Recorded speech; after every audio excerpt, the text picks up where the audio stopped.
नमस्कार। Class first के लिए आज हम लेके आए हैं ताड़ासना। तो ताड़ासना के बारे में बताना चाहता हूँ। ताड़ासना इसको इसलिए कहते हैं क्योंकि जो शरीर की स्थिति है वो ताड़ वृक्ष के अनुसार बिल्कुल सीधी हो जाती है, इसलिए इसे हम ताड़ासना कहते हैं। ताड़ासना शुरू करने से के लिए सब प्रथम आप सीधा खड़े हो जाएं। जब सीधे खड़े हो जाएंगे पूरे दोनों हाथों को ऊपर की तरफ लेके जाएं और पंजों के बल आपने आना है, एड़ियों को उठाना है, एड़ी को ऊपर से उठाना है और बिल्कुल शरीर को स्थिर कर देना है, तान देना सीधा बिल्कुल, और आगे की तरफ देखना आकार। ये है ताड़ासना। जितनी देर आप इस स्थिति में रुक सकते हैं उतनी देर इस स्थिति में रुकना है बिल्कुल, और पंजों के बल बिल्कुल ले लेना, एड़ियों को ऊपर उठाना है और बिल्कुल शरीर को तान देना है। और ये है बिल्कुल ताड़ासना। और धीरे धीरे धीरे करके फिर नीचे आना है। ये है ताड़ासना। इसको आप दिन में 4 से 5 बार कर सकते हैं और इसका अभ्यास करें। और ताड़ासना का फायदा है इसमें से जांघ से लेकर शरीर तक पूरी क्रियाओं का अभ्यास हो जाता है और शरीर बिल्कुल संतुलित रहता है। और ताड़ासना से हमारे रक्त संचार क्या पूरे शरीर में रहता है और शरीर एकदम लचीला बन जाता है। तो ताड़ासना का अभ्यास करें और योग में आगे बढ़े। धन्यवाद। क्लास सेकंड के लिए आज हम लेके आए हैं संकटासना। तो मैं संकटासना के बारे में बताना चाहता हूँ। इसे संकटासना इसलिए कहते हैं, इसमें एक पैर के पंजे पर दूसरा पैर लिपटा हुआ रहता है, इसलिए इसे हम संकटासना कहते हैं। इसे शुरू करने से पहले सर्वप्रथम आप सीधे खड़े हो जाएं और बिल्कुल इस पोजीशन में, जब इस पोजीशन में बिल्कुल आप खड़े होते हैं और अपने एक पैर को यूं दूसरे पैर से यूं लिपटा दें और पंजे पे आ जाएं और हाथों को बिल्कुल यूं लेके सीधा करके बिल्कुल नमस्ते की मुद्रा में बिल्कुल स्ट्रेट हो जाए और पंजे पे आ जाएंगे। और पंजों पे जितने देर आप अपना बैलेंस बना सकते हैं बैलेंस बनाए और आगे देखिए, एकाग्रता बढ़ाएं। ये है संकटासना। सांस रोकें, सांस छोड़ें, फिर धीरे धीरे करके वापस। इस क्रिया को फिर आप दूसरे पैर से भी दोहरा सकते हैं। दूसरे पैर से आप इस तरह इस क्रिया को लिपटा दें, फिर यूं करके फिर नमस्ते क्रिया में और पैर एड़ियों को ऊपर उठाएं और पंजों पे आ जाएं और आगे की तरफ देखें बिल्कुल और बैलेंस बना लें। यह है संकटासना। फिर धीरे धीरे करके फिर वापस। तो इस संकटासना के क्या फायदे हैं? इससे दिन में आप 3 से 4 बार आराम से कर सकते हैं। इससे एड़ियों और पंजों को बल मिलता है और अच्छा व्यायाम हो जाता है और मांसपेशियां हाथों की, कंधों की मजबूत बनती है और एक अच्छा व्यायाम पूरे शरीर में हो जाता है संकटासना में। संकटासना करें और योग में आगे बढ़ें। नमस्कार। क्लास थर्ड के लिए आज हम लेके आए हैं पाद हस्तासना। तो पाद हस्तासना के बारे में बताना चाहता हूँ। इसमें शरीर आगे की तरफ झुका हुआ रहता है और दोनों हाथ बिल्कुल जमीन के साथ लगे हुए रहते हैं और जो सिर है वो नीचे बिल्कुल झुका हुआ रहता है, इसलिए इसे हम कहते हैं पाद हस्तासना। तो शुरू करते हैं पाद हस्तासना। पाद हस्तासना शुरू करने से पहले सर्वप्रथम आप सीधा बिल्कुल खड़े हो जाएं और सीधा खड़े के बिल्कुल स्ट्रेट लेवल में खड़े हो जाएं एक समतल में और पूरे हाथों को यूं घुमाते हुए इस तरह से लाएं ऊपर से और धीरे धीरे धीरे करके पूरे शरीर को यूं नीचे झुका लें और दोनों हाथों को जमीन पे समतल लगा लें और सिर को यूं नीचे। यह है पाद हस्तासना में। पाद हस्तासना में एक विशेष ध्यान रखें, इसमें जो घुटने हैं ये मुड़े हुए नहीं होने चाहिए, बिल्कुल स्ट्रेट होने चाहिए। और जितनी देर आप इस स्थिति में रह सकते हैं उतनी देर पाद हस्तासना की स्थिति में रहें। फिर धीरे धीरे करके ऊपर आए और इस तरह से। ये है पाद हस्तासना। इस पाद हस्तासना को आप दिन में 3 से 4 बार आराम से कर सकते हैं।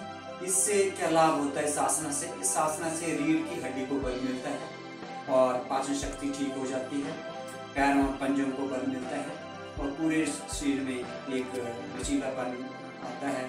और इस आसन करने से आप एक अलग सी ऊर्जा महसूस करते हैं और पूरे शरीर का एकदम व्यायाम हो जाता है पाद हस्तासना करने से।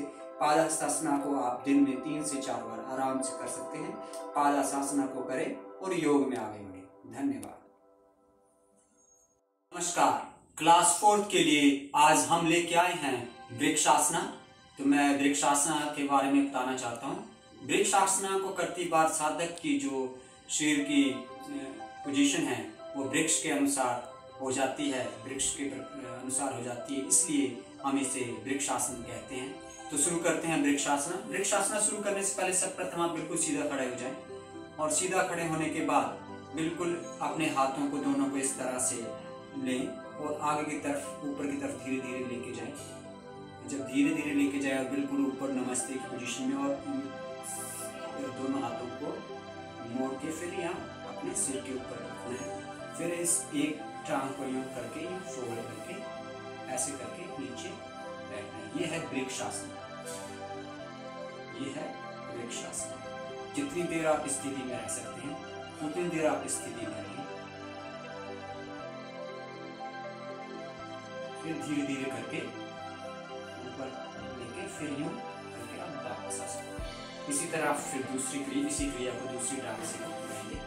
यूं ऊपर की तरफ दोनों हाथों को ले जाएं, दोनों हाथों को ऊपर तरफ ले जाके फिर सिर को नीचे की तरफ लें, फिर दूसरे हाथ को फोल्ड करें और बिल्कुल आगे की तरफ देखें। दृष्टि बिल्कुल आगे की तरफ, सामने की तरफ, और पूरे शरीर का बैलेंस बना लेना है। सांस लेनी है, सांस रोकनी है और एक संतुलन बैलेंस पूरे शरीर का बनाना है। जितनी देर आप रुक सकते हैं फिर धीरे धीरे करके यूं ऊपर की तरफ आना है, फिर यूं नीचे की तरफ आना है। तो वृक्षासन को मैं बताना चाहता हूँ, वृक्षासन को आप दिन में 6 से 7 बार आराम से कर सकते हैं। और वृक्षासन करने के क्या फायदे हैं? वृक्षासन करने से आपकी जो एकाग्रता बिल्कुल स्थिर रहती है और टांगों को मजबूती मिलती है, एड़ियों को मजबूती मिलती है, हाथों की उंगलियों को मजबूती प्रदान होती है वृक्षासन करने से। और वृक्षासन करें और लगातार योग में आगे बढ़ें और दिन में इसे आप 6 से 7 बार इस वृक्षासन का अभ्यास करें और योग में आगे बढ़ें। धन्यवाद। नमस्कार। आज क्लास 5th को हम लेके आए हैं गरुड़ासना। तो गरुड़ासना के बारे में बताना चाहता हूँ। इसे गरुड़ासना इसलिए कहते हैं कि शरीर की जो स्थिति होती है गरुड़ के समान हो जाती है, तो इसे हम गरुड़ासना कहते हैं। तो शुरू करते हैं गरुड़ासना। गरुड़ासना शुरू करने से पहले सर्वप्रथम आप सीधा खड़े हो जाएं और सीधा बिल्कुल खड़े होने के बाद एक पैर को आप आगे की तरफ लेके यूँ फोल्ड करें